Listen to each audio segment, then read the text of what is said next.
Hello, friends. Welcome to the second session of our EsteLore series, and we are going to continue with the discussion about the Silmarillion.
I am being reminded by Wookie that I am 15 minutes late indeed, which is true. I was. Okay, so this session we are going to talk about the Valaquenta, which is the account of the Valar and the Maiar according to the lore of the Eldar. The first thing we're going to talk about will be off the Valar, and we'll go in detail about all the Valar. But before I do that, I want to just recap briefly what we read last time and what we discussed and everything. So, in the first chapter, we talked about the creation story in Tolkien's universe. This is the mythos that Tolkien set out to create because him being from England was really not satisfied with all the other cultures and all the other people have their own lore and myth, while Tolkien did not. So the initial concept was creating a lore, a myth for England, so that he wanted to just create a creation myth for England. However, he did abandon that idea, and it was not one of the ideas that stayed with him, even though he started like that. In the beginning, there was Illuvatar, who created from his flame imperished these demigods called the Ainur. The Ainur were group of Valar and a large group of Maiar, and they both collectively were called the Ainur. They would sing before him, and all was good in the world. Then he told them to sing together and in harmony and make a music. About this singing and everything, I do believe that since this is a second-hand account of everything, and it's not the first-hand account of, it's not the word of God Himself. Uh, Nobody should be confused about that. These lore and everything that we are about to read, it's a second-hand account of all the elves, the Eldar, who went to the Valinor and learned all these things. And while the Valar obviously tried to explain it to elves, obviously they could not comprehend everything that was said. So they used in their writing all the metaphors and everything that they could, and obviously that was written in the High Quenya tongue of the Elvish, uh, which later got translated either by Bilbo or someone else into common speech. So definitely not a first-hand account, and all the things that we read in the first chapter, one should always, while reading it, think of them as metaphors and not actually literal accounts of the things that happened in the creation. So while everyone obeyed him, Ilúvatar that is, and sang their part, Melkor, however, did not like that. He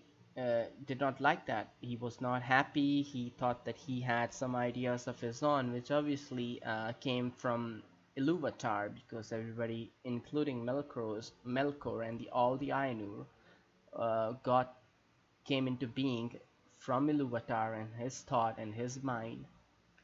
So Melkor decided to sing alone, and whenever the Valar sang in harmony, he tried to just put in a discord of his own, try to disrupt the music and the harmony. And while he did that, it just created the music was not how the Valar individually imagined it to be. Then, while the Ainur were singing, so Ilúvatar showed all the Ainur a vision of his mind and of a world inside the void, which he called Ea, and they saw all its history unfold and the coming of the elves and everything. They saw everything up till the dominion of men, which are the followers. The elves are called the firstborn or the Eldar, while the followers are the men or Edain. Valar loved the vision so much that they really, really loved it and they wanted to really, really create it. So Ilúvatar told them, well, this is your chance. You can go ahead and make this into being. You can enter Ea and make Arda, Ea being the universe, Arda being the earth, which is Middle Earth, and Valinor. So these spirits who really, really loved the vision of Ilúvatar, and especially really, really loved the children of Ilúvatar, because before that, all the things that he created, all the music they created, they all came from themselves, so they created it. The Ainur had a full input in creating the music because Ilúvatar only told them to make the music, and they got to work and started making music, and it was from themselves. While these children of Ilúvatar, he held on to himself, and he did not really share this vision, and really not had any input from the Ainur into the creation of the children of Ilúvatar. So when these Valar, these Ainur, saw the children of Ilúvatar, they were really, really mesmerized and really fell in love with them and really wanted to see them in person and get to know them because they were something created from the same being who created themselves, and they were something out of their own imagination. So they really wanted to enter Ea, and they were given permission to do so. Melkor, however, also entered Ea because it is kind of weird here. The thing that can be interesting to discuss is mm, free will, predestination, and fate. Because if Ilúvatar wanted to stop Melkor from entering Ea, he could have done so at any time. So it is really interesting, but like, what would the story be then? It is fascinating to think about the predestination and fate and everything, but I think this is one of the key points that I talked about last time as well, and Professor Corey Olson in his talks also emphasized this really well, that Ainu Lindley is one of the best pieces of fiction slash myth you can find, which really, really deals with the topics of predestination and fate and free will really, really well. Because when Ilúvatar spoke to Melkor and told him, um, let me find the passage.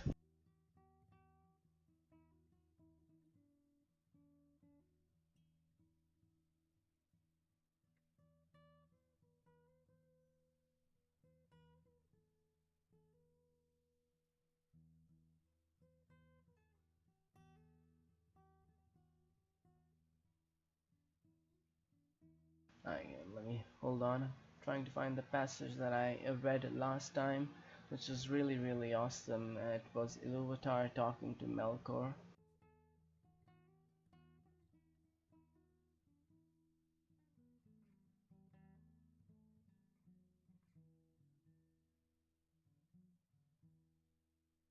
Mm,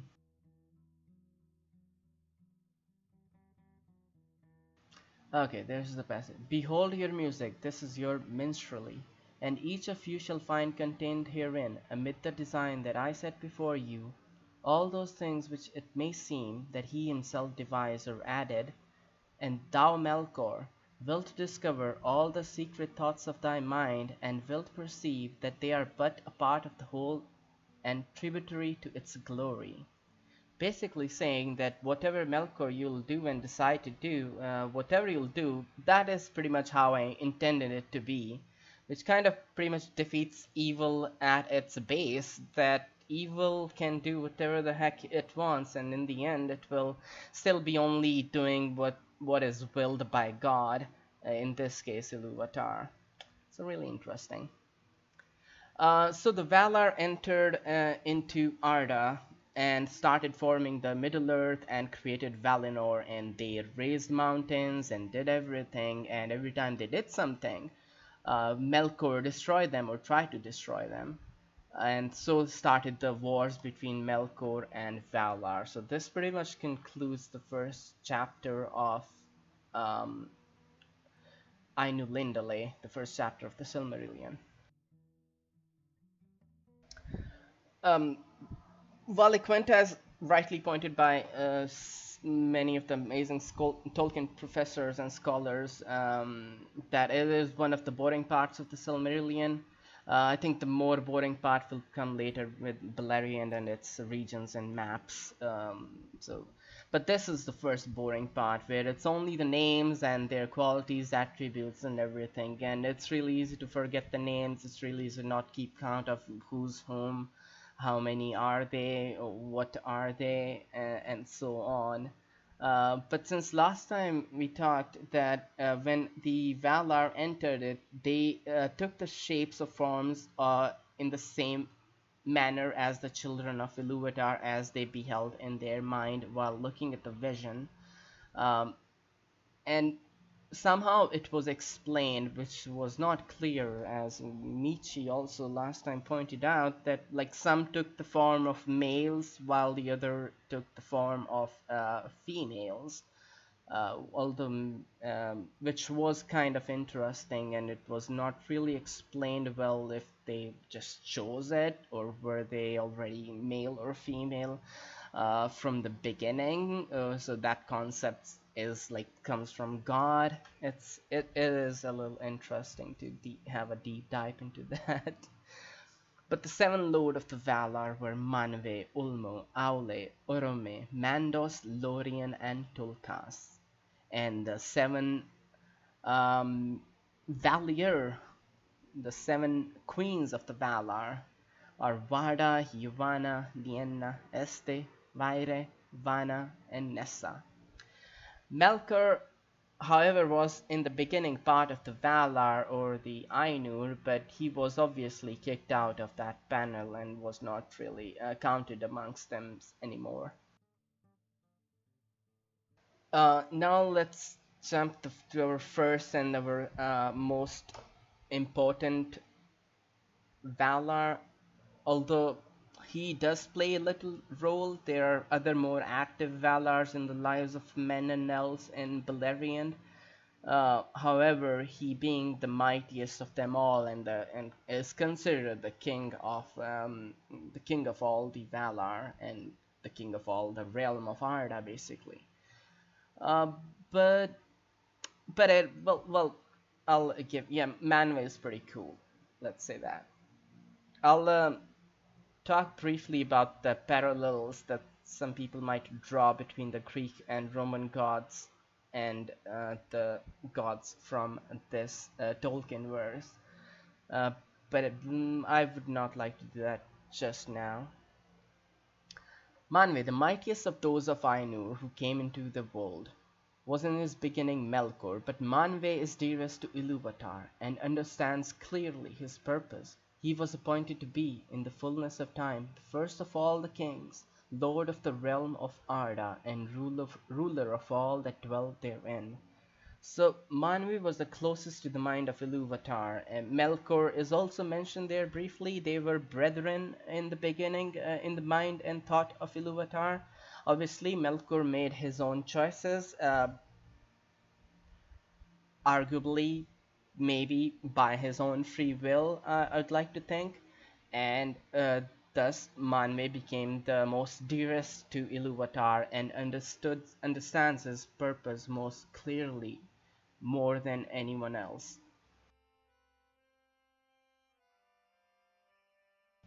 And now the chapter delves into the powers of Manwe. In Arda, his delight is in the winds and in the clouds, and in all the regions of the air, from the heights to the depths, from the uttermost borders of the vale of Arda to the breezes that blow in the grass. Sulimo he is surnamed, Lord of the breath of Arda. All swift birds, strong of wings, he loves, and they come and go at his bidding. Obviously, us being fans of the Lord of the Rings and the Hobbit, often people, while talking about the eagles, often call that the eagles of Manwe, or they are often called the messengers of Manwe, and this is where it basically comes from. That Manwe is the lord of the air. Basically, his government, his area is in the skies, and this is his kingdom. And uh, uh, now it's an interesting concept of spouse, because first we discussed that there were Valar and they chose the male and female form, but now we are suddenly out of the blue are introduced to this concept of spouses. That Manwë has a spouse called Varda, so maybe they were spouses from the beginning, even in the mind of Ilúvatar, and I don't know how that really works. And a really interesting thing I listened today, I was re-listening to the Silmarillion seminar, and somebody did bring this point up, and it was explained really well by the Tolkien professor that we should not really think of these spouses or these relationships between Manwe and Varda and Yavanna and Aule as we think of husband and wife, or lovers, and as human male or female lovers. We should not think of them. I think they are kind of their relationship or their spirits entanglement to each other or affection for each other is different. And what the writer of this passage did was he wrote what he understood. Elves understood, like, you fall in love, you marry someone, and you have kids and so on. But there are no kids in of Varda and Manwe, so their love or their relationship is much different than how we think of spousal agreements or spousal relationships as humans. But there is Varda. Varda is really important, Vala, and we'll find out why in a second. With Manwe, well, Because they never had children, or I don't recall them having any sort of offspring, oh, they correct? don't. Or They don't. There yeah. is no So offspring. So, like, one can question, like, what kind of relationship is there that they don't have kids? Like, none of them have kids. Then what's the point in having that spousal kind of relationship being explained here? That Manwe is with Varda and Aule is with Ivana, and others have other spouses as well. But I'll get back to that one because that's really interesting. Because well, I can get in on this one. So in the first drafts, they did have kids. So from the first drafts of the oh, Silmarillion, Manwe and Varda had kids, and one of them was Eonwe. Eonwe obviously was later changed and scrapped as a son of Manwe, and was just made a lesser spirit, Amaya. Um, but in the initial draft, they did have kids, and they were just like normal. But I guess he scrapped that concept, did not like it, or did not feel that it really um, worked in his this mythos that he was creating. So he scrapped that concept. Although he did keep the spouses concept for some reason, he could have scrapped that as well, like, in my opinion. But He kept that, but just scrap the kids. No kids. They don't have sex and they don't have kids. Okay. Okay. With Manwe dwells Varda, Lady of the Stars, who knows all the regions of Ea.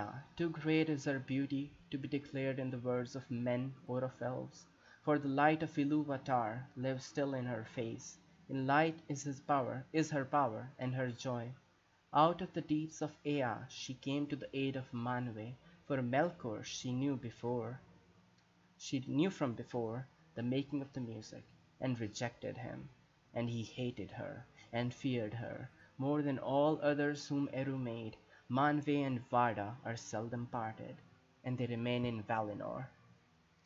Their halls are above the everlasting snow upon Oilosse, the uttermost tower of Taniquetil, tallest of all the mountains upon earth. So this is the first power couple we get, Manwe and Varda, and really interesting that something is just mentioned in brief is that Melkor she knew and then rejected him. So we kind of get an idea that probably Melkor sought after her in the beginning before the music of the Ainur, and she was like, "Nah, I'm not into you. Sorry." Which is kind of interesting, and somebody should write that fan fiction story about the love affairs of Manwe, Melkor, and Varda before the creation of time. Um, but his fear. So Varda, you know who Varda is? I don't recall. I Okay, know that she's like a seminal character, but I yeah. don't recall like the later relevance Oh of yeah. Varda. Yeah, Varda is one of the ones that's mentioned most amount of times in the Lord of the Rings. Probably the one of the few Valar who were ever mentioned in the Lord of the Rings. But Varda is called Elbereth. She is Elbereth, which all the elves call. Mm. Which when Frodo and Sam, when they're leaving the Shire, they hear elves singing, and the elves are singing this: "O Elbereth Kiltoniel, we still remember, we who dwell in this far land between the trees, thy starlight on the western seas." So, and when Frodo has his feel of no, when Frodo is stabbed by the Nazgul at the Mhm. Weathertop, he runs across the fords of Bruinen, and then the Nazgul start chasing after him, and he calls again by Elbereth and by Luthien Tinuviel. So he's calling Elbereth name, and Elbereth is Varda, the kindler of the stars, basically. Mhm.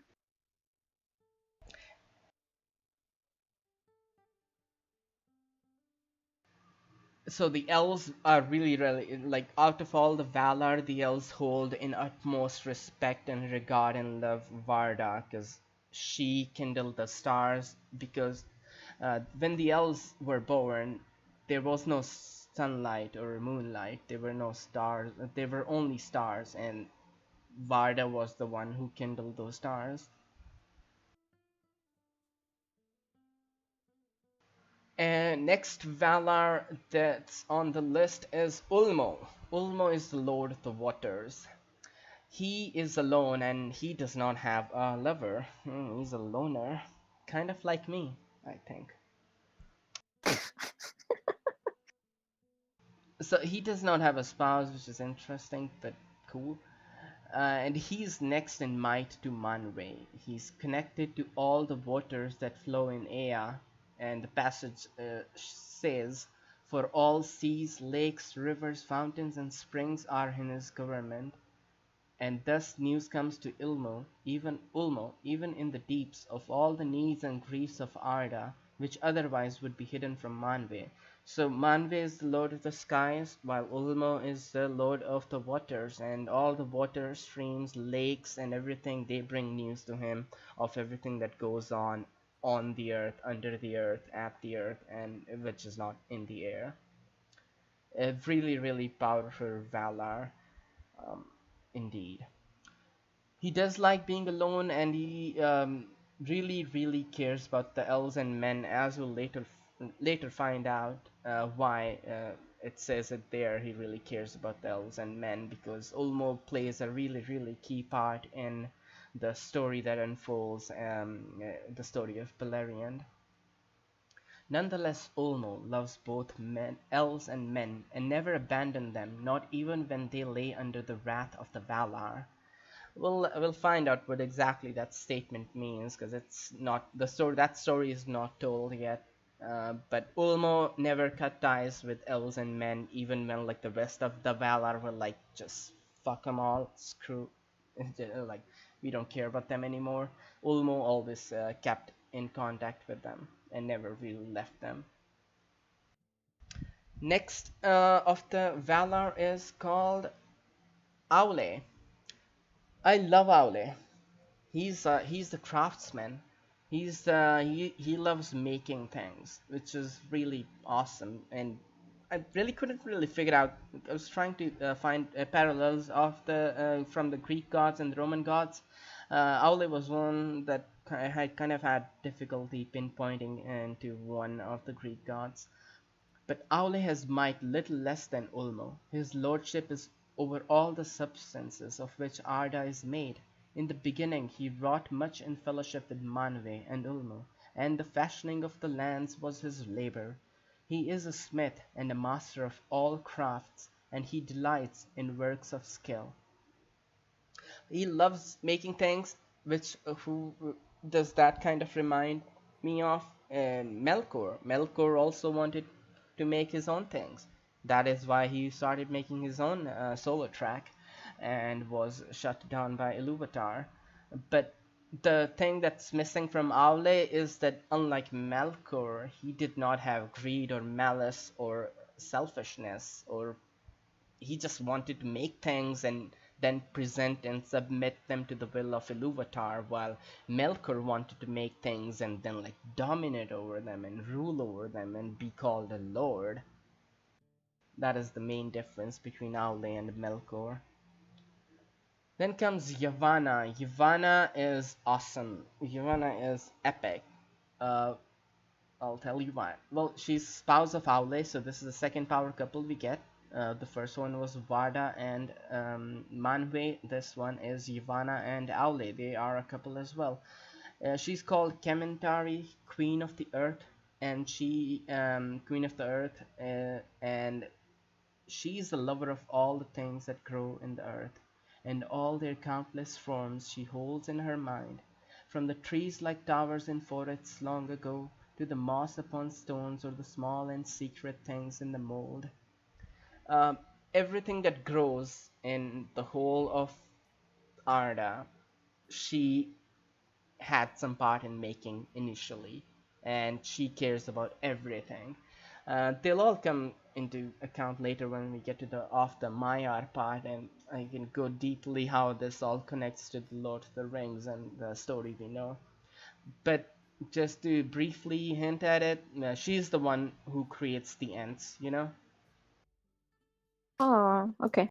Yeah, she's into all growing things, and she was kind of afraid of the fate of all growing things who could not care for them, like the tree cannot care if it's cut or not. So she made the ants to take care of the trees. She like if some guy comes to try to cut the trees, just stop him. And so she made the ants to be the shepherds of the tree. Okay, next is really awesome. The Fianturi, which are the siblings, the Mandos and Lorien are called the Fianturi.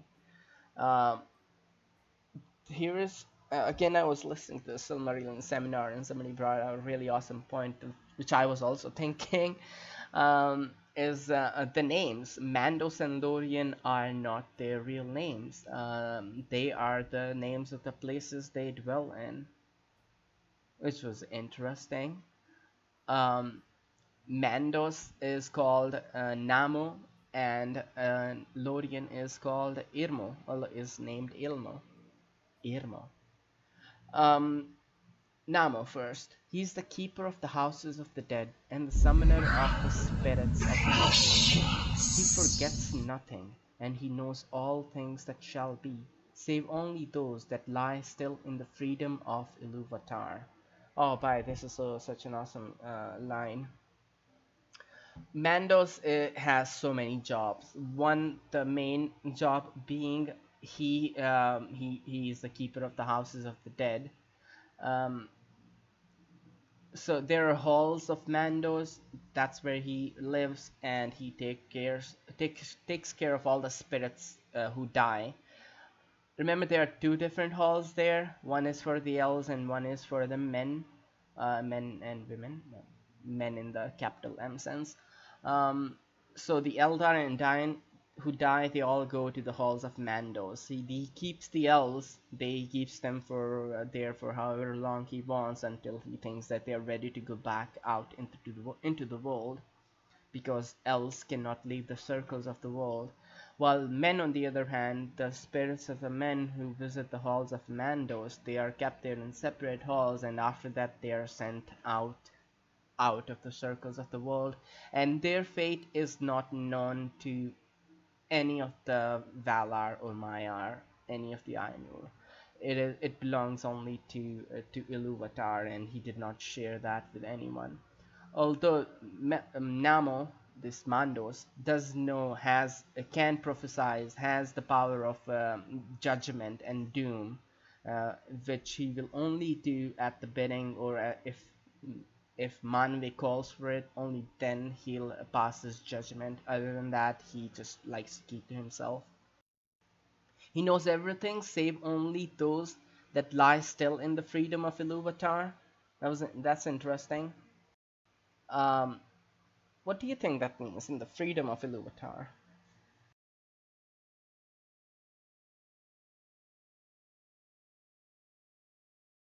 Well, it seems like other things have been mandated, like we discussed the last time that like they didn't actually freely like create the Mm-hmm. world, that it was they were creating something which they've been like shown a vision from Ilúvatar. So if Ilúvatar, the freedom of Ilúvatar is like it's really the only person like creating anything from almost free will, like it's not preordained. True. That is what kind of I got as well. That this Mandos knows everything except that few things that Ilúvatar did not share with them. The coming of elves and men, where they would spawn, what happens to the men when they leave the circles of the world, what is their fate. So these are the few things that he's not told, or he does not know. All else he does know, whatever happens. His brother Lorien, or Irmo. Irmo lives in Lorien are his gardens, in the land of the Valar, and they are the fairest of all the places in the world, filled with many spirits. And often the Valar come themselves to Lorien, and there find repose, and easing of the burden of Arda. That, yeah, so Lorien kind of Lothlorien, I like to believe, like Galadriel got that name from Lorien, right? That makes sense. Mm-hmm. So Lorien is the gardens that exist in the land of Aman, in Valinor, and there all the hurts and everything is eased whenever the Valar feel too burdened by the by Arda and the stress. They go there to relax, have a little pipe weed and whatnot. Next is Niena. Niena is sister of Mandos and Lorien, so Niena is their sister. This is a pretty epic Vala, and for a good reason. She's related to the Lord of the Rings story very well.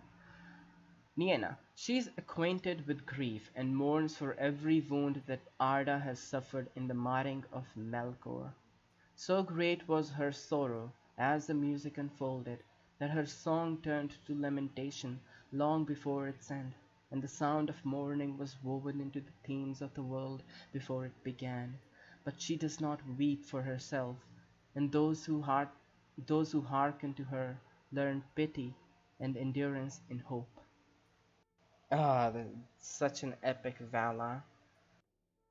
She just cries for the woes of the world, and I think she has the healing properties. Whoever is wounded in any way, spiritually or mainly spiritually, if Niena can heal their pain in that essence, and Niena is really epic, one of the most epic Valas ever, and this relating to the Greek gods and everything, there is not really even one Greek or a Norse or uh, Roman god who had these powers of just weeping for the sorrows of the world and just healing. Although this found out today, again listening to the Silmarillion seminar, can't plug that show enough, love it. Um, but she's acquainted with grief is taken from Bible. Jesus, they say, was acquainted with grief, so that's interesting. It's taken word from word out of the Bible.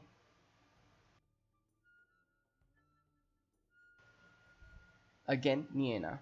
Her halls are the west of the west, upon the borders of the world, and she comes seldom to the city of Valimar, where all is glad. She goes rather to the halls of Mandos, which are near to her own, and all those who wait in Mandos cry to her, for she brings strength to the spirit, and turns sorrow to wisdom. The windows of her house look outwards from the walls of the world. Just amazing. Instead of her going to Valimar and having fun and enjoying and being glad with everyone else, she instead goes to the houses of the dead in the halls of Mandos, and there all the spirits who are crying for this death. She eases their pain and turns their pain and sorrow into wisdom. This is just amazing.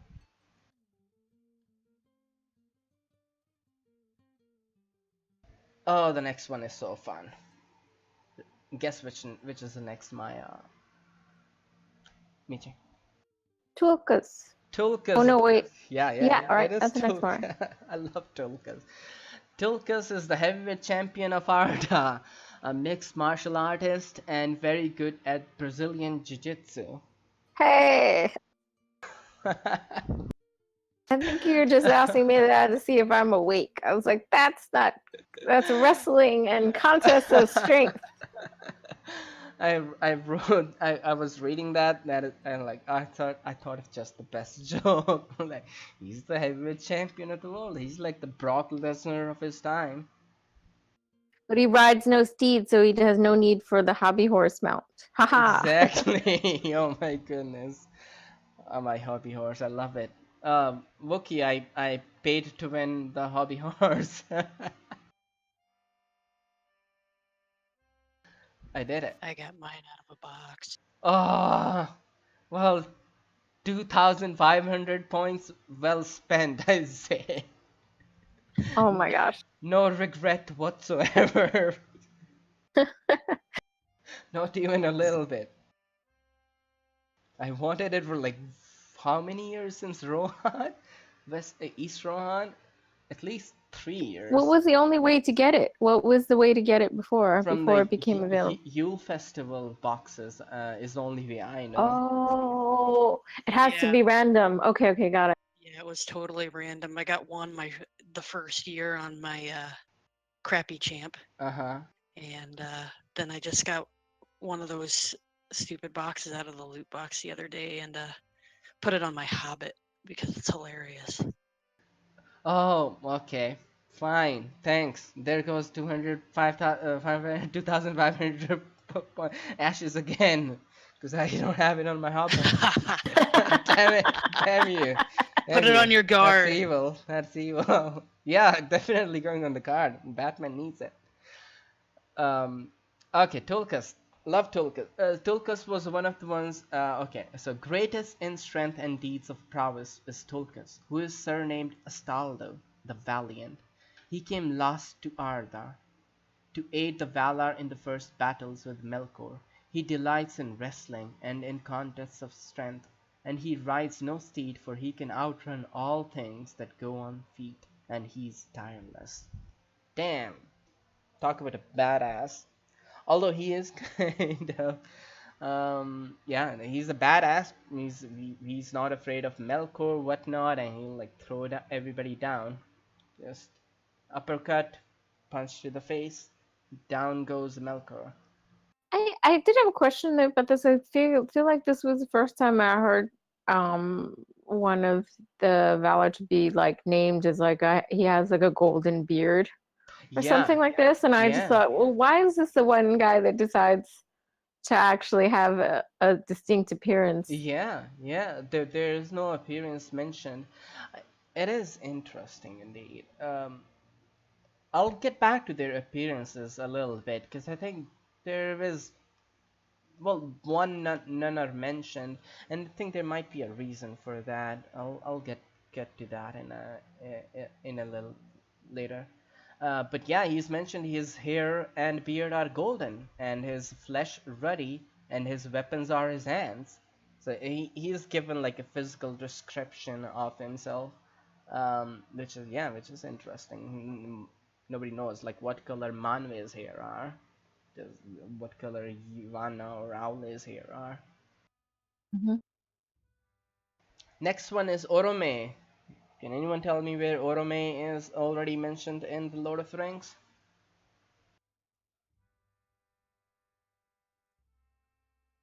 Come on, it's an easy one.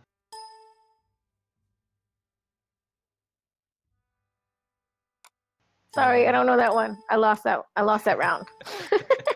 okay.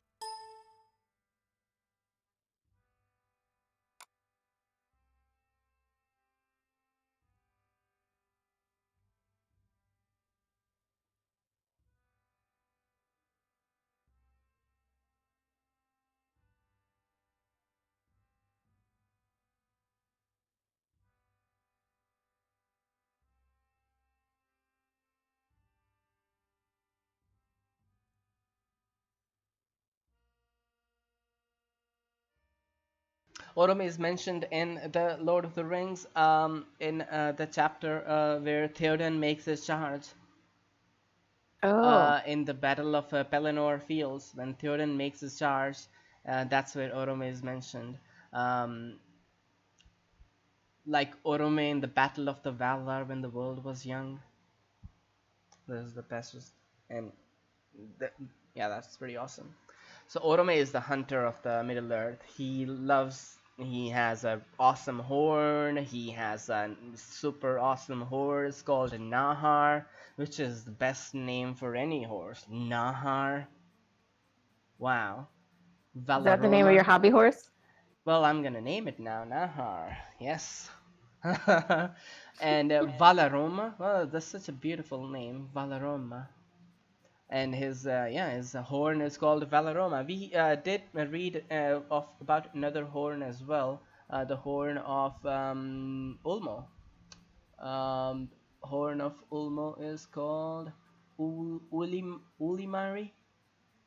Is that it? I think that's it. Let me find it. U- Ulumuri. Ulumuri. Ah, no, that's the word. Ulumuri is the name of the horn of Ulmo, while Valaroma is the name of the horn of Orome. Um, just a side note, Orome is the one who first discover the children of Ilúvatar. So he's the first because he really loves running around in Middle Earth, and he loves Middle Earth so much, and doesn't like Valinor as much as he likes Middle Earth, so he often goes there, and that's when he found the children of Ilúvatar, the elves. Orome loved the lands of Middle-earth, and he left them unwillingly and came last to Valinor, and often of old he passed back east over the mountains and returned with his host to the hills and the plains. And this pretty much concludes the big list of all the awesome epic Valar that we have. These are the I'll like to read this last passage of this chapter, which is really awesome. These are the names of the Valar and the Valier, And here is told in brief their likeness, such as the Eldar beheld them in Aman, but fair and noble as were the forms in which they were manifest to the children of Ilúvatar, they were but a veil upon their beauty and power. And if little is here said of all that the Eldar once knew, that is nothing compared with their true being, which goes back into regions and ages far beyond our thought. Among them 9 were the chief powers and reverence, but one is removed from their number, and 8 remain, the Aratar, the high ones of the Arda, Manwe and Varda, Ulmo, Yavanna and Aule, Mandos, Niena and Orome. Though Manwe is their king, and beholds their allegiance under Eru, in majesty they are peers, surpassing beyond compare all others, whether the Valar and the Maiar, or any other order that Ilúvatar has sent into Ea. So that is kind of explains a little bit why we get explanation of just maybe the looks of only one Valar. Maybe they saw Manwe and just went blind or something by his awesomeness and epicness. Um, that's why we get a physical of Tulkas, because Tulkas was kind of a little, because as you see Tulkas is not named in Aratar, right? So there Manwe, Arda, Ulmo, Yavanna, Aule, Mandos, Niena and Orome are named here in the Aratar, which is the highest of the highest, while Tulkas is not, and the only description we got is of Tulkas, so that makes sense that maybe Tulkas is the only one they could like see and behold and make sense of, while the other probably they just saw a vision, or when they saw they could not really comprehend what they were saying and they could only hear or something like that. Does that make sense? Or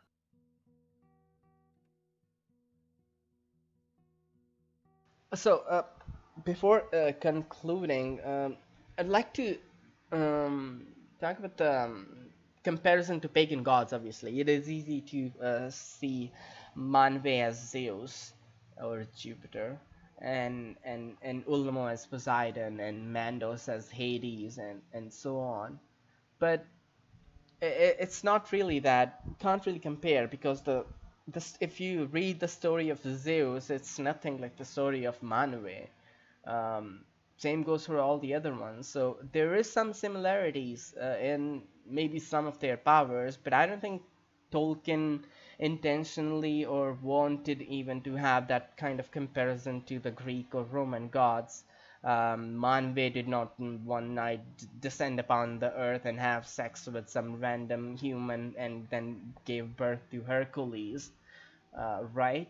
Well, Zeus did that, so that's different than the Greek gods. So that comparison is just maybe you're seeing some powers and just trying to compare it. While in reality, if you look at the stories, they are completely different beings. The Valar interfere seldom, and usually they submit to the will of Ilúvatar, which is different than the other. Like Zeus did not submit to some other higher god. So that's one. Other one, the question kind of had was what is the power of Melkor? I think the power of Melkor is fire. What do you think? probably a bit more than that, though, right? So it sounded like fire, And fumes. ice? Yeah, they were just. It seemed to be more, but it's like a similar to the other Valinor's power, five's power. Yeah, yeah, With the yeah. creation and crafting. So it seems to be a bit more than just fire, but a little more esoteric. Yeah. Yeah, I wouldn't go so far as to merely assign elements to each of the Valar and just call it good, because yeah, well, you could probably attribute fire to Melkor, especially the destructive part. And air to Manwe. I think there's more to More each than. of the Valar than a simple here, this one's water, this one's fire, here's air. And this is Earth. Yeah, that is yeah, that's true. You can't, but I was just counting the four: Manwe, Aule, Ulmo, and Melkor. Having Manwe being air, Ulmo being water, Aule being Earth, and fire being Melkor. I thought that was just interesting while looking at it, but yeah, you can't because there is much more to all of them than just being the four elements that comprise our world.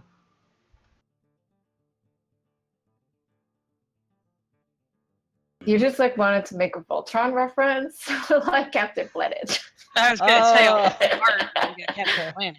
Which was the fifth in the Captain Planet? Heart, I think. Heart. Yeah. Oh, okay. Wow, Captain Planet, he's a hero. No. Gonna take Stop. pollution down to Stop. 0. Fine. Oh, that's childhood memories. Any other points you guys want to make out of the first few sections up till this point?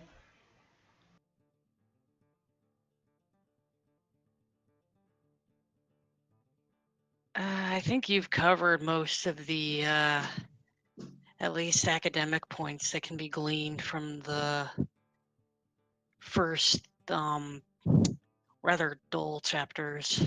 Yeah. Um, This just seems to be listing, as Look, you said. You know? yeah, name lists are typically dull, and like I said, I think we've gleaned all the info, really all the info that can be had. A lot of the exposition's going to come later. Yeah, I think Like, I soon, skipped the spouses of some of those. I hope they don't mind. I doubt they care. Yeah, no, they'll be chilling in Valinor. What the hell do they care? Right. About these hobbits?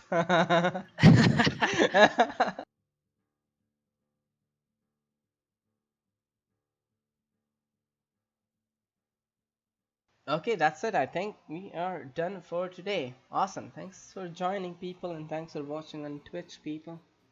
And I got a new subscriber. Thank you for subscribing or following. Ciao. How was that even there? She in Elvish? Namarie? Namarie.